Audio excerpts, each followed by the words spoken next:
triplex villas at Kollur, APR Projects. మీకున్న నోటితులతో జిల్లాలో ఉన్న జన సైనికులతో ఎవరితో కూడా పెద్దగా సంబంధం లేవంటారు. నోటితులు కదా వాస్తవాలు మాడతా అంతే. వాస్తవాలు మాడికి ఎప్పుడు నలుగురు దూరంగా ఉంటారు.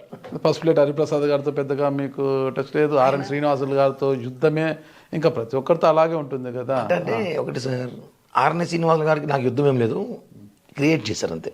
యుద్ధం లాగే సార్, యుద్ధం ఏమి లేదు. ఆయనకి నాకు సంబంధం లేదు. ఆయన పని ఆయన చూసుకుని నా పని నేను చూసుకుంటాను. ఆయన మా ఎమ్మెల్యే, నేను గౌరవించాలి. నేను బ్యానర్ వేసి ఆయన ఫోటో పెద్దది పెట్టాలి ఎమ్మెల్యే. నేను ఆయన బర్త్డే వేసి నేను పాల్గొనాలి ఎమ్మెల్యే. ఆయన ప్రతి చోట ఉంటాడు కాబట్టి నేను గౌరవిస్తాను ఎమ్మెల్యేగా. యుద్ధ చుట్టుపక్కల వరకు కొంతమంది చేరి ఏం చేస్తారంటే రాజకీయంగా వైసీపీ నుంచి కొంతమంది జనసేన చేరిన బ్యాచ్ ఎవరైతే ఉన్నారో వాళ్ళకి నాకు యుద్ధం ఉంది. ఎవరైతే ఆయన దగ్గర చేరిన బ్యాచ్ ఉన్నారో, వైసీపీలో చూసిన కొత్త ఫీల్డ్ ఉంటారు కదా, వైసీపీలో పదవులు అనుభవించి డబ్బు అనుభవించి వైసీపీలో సంపాదించి వైసీపీలో మమ్మల్ని ఇబ్బంది పెట్టిన వ్యక్తులు ఎవరైతే ఇప్పుడు మా ఎమ్మెల్యే దగ్గర చేరారో వాళ్ళకి నాకు యుద్ధం. ఆయన కూడా ఆ స్కూల్ నుంచి వచ్చాడు కదా. అదే సార్ చెప్తాను కదా, ఆ స్కూల్లో వాళ్ళకి ఈ మాస్టర్ సెట్ కావట్లే. ఓకే, కాబట్టి వాళ్ళకి నాకు యుద్ధం. కాబట్టి మా ఎమ్మెల్యే గారికి నాకు ఏం లేదు. నేను కూడా ఎమ్మెల్యే గారు కలిశారు, షేక్ హ్యాండ్ ఇస్తా, బాగున్నట్ట ఎయిర్పోర్ట్లో కలిసి పక్కన కూర్చుంటాం, కలిసి కాఫీ తాగుతాం, మీటింగ్ పోతే కలిసి కూర్చుంటాం, చైర్లు వేస్తే పక్కన కూర్చుంటాం. ఏమి లేదు. కౌగిలించుకోవడము, కడుపులో కత్తులు పెట్టుకొని కౌగిలించడం చాలా తేడా ఉంటుంది అనమాట. ధృతరాష్ట్రుడి కవులు కూడా తెలుసు కదా మీకు సార్. ఒకటి రాజకీయాల్లో శాశ్వత శత్రువు శాశ్వత మిత్రులు ఉండరు. మీరు శత్రువులా మిత్రులా? మిత్రులు మేము పక్క మిత్రులు. మనసాక్షి చెప్తున్నారా? నిజంగా మిత్రులు సార్. శత్రువులు ఉంటే ఈ రోజు తిరుపతిలో పరిస్థితి వేరే విధంగా. మిత్రులమే. మరి ఇదే ప్రాధాన్యత ఈ రోజు జనసేనలో మీకుందా? ఖచ్చితంగా ఉంది సార్. ఎందుకంటే ఎమ్మెల్యే టికెట్ కోసం పోరాటం చేసిన కిరణ్ రాయలకి ఎమ్మెల్యే టికెట్ ఎలాగో ఇవ్వలేదు. ఒక కార్పొరేషన్ కూడా టీటీడీ బోర్డు మెంబర్ అయినా ఇస్తారా అంటే టీటీడీ బోర్డు మెంబర్ కూడా లేదు, కార్పొరేషన్ లేదు, ఏదీ లేదు. ఇంకా ఏం ప్రాధాన్యత ఉన్నట్టుగా? జనసేన పార్టీ కార్యకర్తగా ఉన్నాం కదా చాలు నాకు, జనసైనికుడుగా. ఇప్పటికైతే అది మీ కడుపు నిండుతుంది, మీ చుట్టూ ఉన్న పరివారం కడుపు ఎప్పుడు నిండుతుంది? ఖచ్చితంగా నిండుతుంది సార్. 10 ఏళ్ళ పోరాటం చేశారు పవన్ కళ్యాణ్ గారు, 10 ఏళ్ళు పోరాటం చేశారు. పవన్ కళ్యాణ్ గారికి అవమానం ఏం కాదు కదా మాకు. ఇప్పుడు ఆయన పరిస్థితి చూసారా, డిప్యూటీ సీఎం ఆంధ్రప్రదేశ్కి. ఈరోజు ఆయన పరిస్థితి ఎట్లా చుట్టుపక్కల చూసారా? వస్తా, వెయిట్ చేయాలి సార్, ఏం కాదు, ఓపిక గేలి. ఇప్పుడు ఆయనకైనా అవమానం మాకు కాదు కదా. ఇప్పుడు నాకు అవమానం బాగా ఏం పదవి అంటే వేరే పదవి ఇచ్చు. ఆయన ఆలోచనలు ఏమో ఉంది. పదవులు ఉన్నాయి దాదాపు 90% కార్పొరేషన్. ఏమో ఢిల్లీకి పోతారేమో. ఢిల్లీలో ఏం చేస్తారు? మా దగ్గర బీజేపీ గవర్నమెంట్ ఉంది, ఢిల్లీకి పోతాం. ఎన్ని లేవు సార్, ఎన్ని చైర్మన్లు, ఎన్ని డైరెక్టర్లు ఢిల్లీలో ఎన్ని ఉన్నాయి. ఢిల్లీ నుంచి రాజకీయం చేయొచ్చు, కూర్చొని రాజకీయం చేసాడు ఏడని చేయొచ్చు. ఢిల్లీలో చేయొచ్చు, గల్లీలో చేయొచ్చు, బ్రాండ్ నోరుంటే. ఓకే, కాబట్టి మా వెనకాల మా బాస్ బ్రాండ్ ఉంది, ఢిల్లీ పోయి చేస్తాం అవసరం అయితే. బ్రాండ్ వేరేది అది.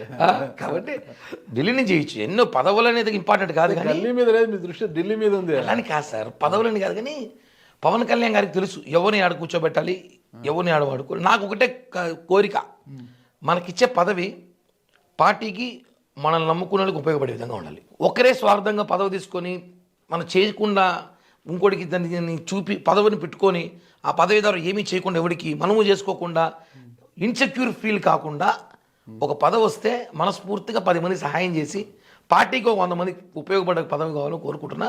అది పవన్ కళ్యాణ్ గారు 2 ఏళ్ళు కానీ 3 ఏళ్ళు కానీ 4 ఏళ్ళు కానీ వెయిట్ చేసి తీసుకుంటాను. ఎందుకు తిరుపతి ఇన్ఛార్జిగా ఉన్న మీకు ఫస్ట్ ప్లేట్ హరిప్రసాద్ గారికి ఎందుకు గ్యాప్ ఏంటి అసలుకి? ఏం లేదు సార్, అంటే రాజకీయ ఆధిపత్య పోరు కామన్గా ఉంటుంది.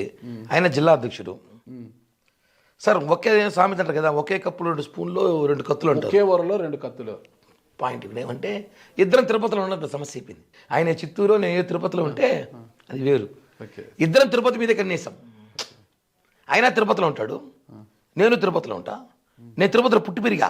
నేను పాకిస్తాన్లో పుట్టి పెరిగాడా? ఆయన రాయచోట్లో ఉన్నాడు. 2009 తిరుపతికి వచ్చాడు. ఆయన ప్రజారాజ్య పార్టీ ఇప్పుడు ఇచ్చాడు. నేను తిరుపతిలో పుట్టి పెరిగా కాబట్టి నాకేమంటే కొంచెం ఈడుండాలి, మనం నిలబడాలి, ఏడు చేయాలి, మనకు అవకాశం ఉంది, పార్టీ బలోపేతం చేసుకోవాలి, ఎదగాలి, మనం ఎదగాలి, పార్టీ ఎదగాలి, 2 చేయాలనుకున్నాం. ఆయన జిల్లా అధ్యక్షుడిగా ఉన్నాడు. ఆయన కూడా కాన్సన్ట్రేషన్ మోర్ దెన్ తిరుపతి చేశాడు. జిల్లా కన్నా తిరుపతి ఎక్కువ చేశాడు. కాబట్టి ఏమైంది, అక్కడ కాంట్రవర్సీ స్టార్ట్ అయింది. నాకు ఆయనకి ఏం లేదు. ఇప్పుడు చెప్పాం కదా, కౌగులించుకుంటా, కూర్చోబెట్టుకుంటా, కలిసి టీ తాగుతాం.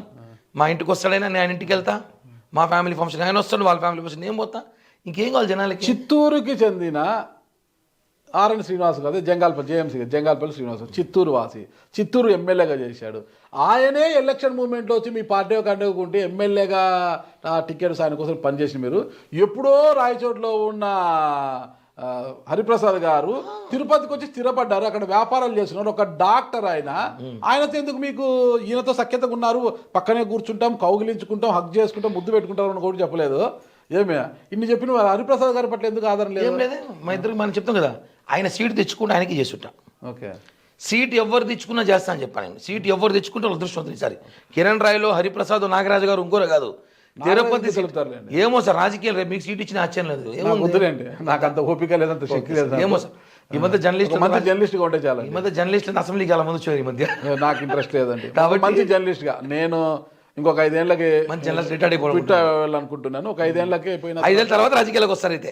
ఇంట్రెస్ట్ లేదు. చిన్న నా భార్య ఎట్లా ఆయుర్వేదిక్ మెడికల్ ఆఫీసర్, ఇంటికాడ ఒక చిన్న మెడికల్ స్టోర్ పెట్టుకోవాలనుకున్నారు. ఒక ఆయుర్వేద మెడికల్ షాప్ పెట్టుకొని. అంటే రాజకీయ నాయకులు తయారు చేస్తారు మీరు, రాజకీయ నాయకులు మీరు రాజకీయాలు తయారు చేసాను, ఇంటర్వ్యూ చేసాను. ఒక చిన్న మెడికల్ స్టోర్ పెట్టుకొని శేష జీవితాన్ని అలా గడిపేయాలనుకుంటున్నా. తిరిగింది చాలు, చేసింది చాలు, ఇంకా హ్యాపీగా ఏదో. కాబట్టి తిరుపతిలో ఎవరు సీటు తెచ్చుకున్నా వాళ్ళు మేము పనిచేసే వాళ్ళమే. హరిప్రసాద్ గారికి నాకు ఏం లేదు. చెప్ప కదా సెకండ్ క్యాడర్ లీడర్లు ఉంటారు, వాళ్ళు అక్కడికి వెళ్ళి కిరణ్ ఇలా అన్నాడని, కిరణ్ నీ ఫోటో వేయలేదను, కిరణ్ దగ్గర పట్టను. ఇవి రాజకీయాలు ఏమవుతుంటే సార్ ఇన్సెక్యూర్ ఫీల్ చాలా ఇబ్బంది పడుతుంది అందరికీ. ఆ ఇన్సెక్యూర్ ఫీల్ లేకపోతే ఈరోజు భారతదేశ రాజకీయాలు ఉండవు. కాబట్టి ఇన్సెక్యూర్ ఫీలింగ్ వల్లే నాకు ఆయన గ్యాప్ అని, కానీ మా ఇద్దరికి ఏమీ లేదు. అంత హ్యాపీగానే ఉన్నారు. మనం కలిసి మాట్లాడతాం, కలిసి తిరుగుతాం, పార్టీ జెండా అయితే ఒకే బైక్లు ఇద్దరు పోతాం, ఒకే జెండా తిరుగుతాం, ఏమీ లేవు సార్. కేవలం వెనకాల కల్పిత పాత్రలు చేరి సినిమాలు ముందు వేస్తారు కదా, కల్పిత పాత్రలతో తీసిన సినిమాని. అమ్మ రాజకీయాలు కూడా చెప్పాలి, కల్పిత పాత్రలు చాలా మంది ఉంటారు అనేసి. అలాంటి వ్యక్తులు కల్పిత పాత్రలు కొంతమంది ఉంటారు కాబట్టి జనాలు తెలుస్తారు. కరుణాకర్ రెడ్డి గారికి మీకు బాగా ఉండేదా రిలేషన్? యాక్చువల్లీ చిన్నప్పుడు కరుణాకర్ రెడ్డి గారు మా నాన్న ఫ్రెండ్స్. మా నాన్న కరుణాకర్ రెడ్డి ఫ్రెండ్స్. మీరు అభినయ్ గారు ఫ్రెండ్స్? అభినయ్ జూనియర్ నాకన్నా. ఓకే. మేము జిమ్కి వెళ్ళేటప్పుడు అభినయ్ మా జిమ్కి వచ్చేవాడు, చాలా చిన్న పిల్లోడు. మీరు జిమ్ పెట్టారా? జిమ్కి వెళ్ళేవాను అప్పట్లో. ఇప్పుడు ఇలా ఉన్నాం అనుకోండి. వచ్చేవాడంటే మీ జిమ్ అంటే మా జిమ్ అంటే చెప్పినా కదా నేను, తిరుపతిలో ఏమైనా మా అనుకుంటా నేను. Okay okay. మాది మాతోనే కోలుస్తాం. ఆ మా జిమ్కి వచ్చినప్పుడు అభినయ్ చిన్న పిల్లోడు వచ్చేవాడు, అలా పరిచయం నాకు. అతను నాన్న ఎమ్మెల్యే అయ్యాడు, డిప్యూటీ మేయర్ అయ్యాడు, జగన్మోహన్ రెడ్డి సీఎం అయ్యాడు, బంధు సీఎం అయ్యాడు. కాబట్టి పవర్లో కూర్చొని పవర్ చూపించాడు. అంతేగాని వ్యక్తిగతంగా నేను వాళ్ళని చాలాసార్లు విమర్శించా, మాట్లాడినప్పుడు మాట్లాడినా. ఇంకోటి ఏమంటే వాళ్ళు ఎక్కడ పవన్ కళ్యాణ్ నాకు ఒకటే అండి ఒక వీక్నెస్ ఉంది. పవన్ కళ్యాణ్ కానీ భారతదేశంలో ఎవరు తిట్టా, నాట్ ఓన్లీ తిరుపతి చిత్తూరు జిల్లా, భారతదేశంలోనే పవన్ కళ్యాణ్ ఎవరు కామెంట్ చేసినా ఫస్ట్ రోడ్డుపై కూర్చొని వ్యక్తి నేను ఒక్కడే. నేను ఒప్పుకోను ఆ మాట. పవన్ కళ్యాణ్ గారు కూడా చెప్పా, సార్ అడిగారు ఎందుకు రా నోటితో ఎందుకు అందరూ తిరుగుతూ ఉన్నాడు. ఏమో సార్ నాకు మిమ్మల్ని తిట్టిన వెంటనే వాళ్ళు తిట్టకపోతాను, నిద్ర రాస్తానన్న, నాకు నిద్ర రాదేమో సార్ అన్న. కాబట్టి రాజాసింగ్ ఉన్నాడు, ఒకసారి అన్నాడు రాజాసింగ్ తీసుకోవడం రోడ్లో కలిసేసిన బీజేపీ. హైదరాబాద్ ఉంటాడు రాజాసింగ్. కాల్చారా మనిషిని కాల్చారా? మనిషి లేడు, హైదరాబాద్ లో ఉన్నాడు. రాజాసింగ్ తీసుకెళ్ళి కాల్చేసి రాజాసింగ్ దిష్టిబొమ్మని చెప్పిన, రాజాసింగ్ దిష్టిబొమ్మని కాల్చా, రికార్డులో దిష్టిబొమ్మని కాల్చా. ఎందుకంటే అతను పవన్ కళ్యాణ్ గారిని ఏదో మాట్లాడాడు అనేసి. ఇప్పుడు 2017లో ఇలా ఎవరైనా సరే పవన్ కళ్యాణ్ గారిని ఒక మాట మాట్లాడితే మాత్రం ఖచ్చితంగా ఆ టైంలో ఉడికిపోతుంది. కాబట్టి అలా ఒక రియాక్ట్ అయిపోతా. అది నేను 2-3 సార్లు ఈ మధ్య తగ్గా. అంటే ఈ మధ్య కళ్యాణ్ గారు వార్నింగ్ ఇచ్చి రాజకీయ నాయకులకి ఆ లక్షణం ఉండకూడదు, మారాలి అని చెప్పి నాకు కొంచెం మార్చుకుంటున్నాను. రాజకీయంగా మాత్రమే భూమన కరుణాకర్ రెడ్డి గారితో మీకు శత్రుత్వం అంతే? శత్రుత్వం ఉంది, వ్యక్తిగతంగా కూడా ఏమి లేవు సార్. వ్యక్తిగతంగా కూడా ఆయనకి నాకు వ్యాపారాలు లేవు, ఆయనకి నాకు లావాదేవీలు లేవు, ఆయనకి నాకు రోడ్డు కాంట్రాక్టులు లేవు, ఆయనకి నాకు టీడీఆర్ బాండ్ స్కాములు లేవు, ఏమీ లేవు. రాజకీయంగా ఆయన పని అయితే మా పని ఒకటి అంటారు.